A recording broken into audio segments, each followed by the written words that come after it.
my co-founder Martin, he has this thing he keeps saying: the value of a company is the sum of all problems solved. And so what I keep doing is essentially I've got this toolbox called a computer, and I got all these problems around the world. Which problems am I passionate about solving, and which problems can I spend the next decade of my life fixing?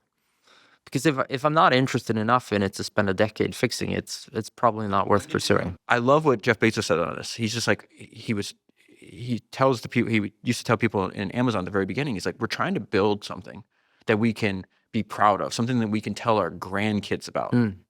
Anything that you're going to be proud to tell your grandkids about is not going to be easy. Right. So we're going into this with, he gave himself like a 30% chance of success. Yeah. I think at the beginning of Spotify, your guys like, hey, I might have to get a job after this, but I have to do this. Yeah. Like it is inside of me. Yeah. In that, the Spotify product series, there's a bunch of people that say the reason they joined Spotify in the early days is because Daniel would teach us and tell us that he's building for the long term.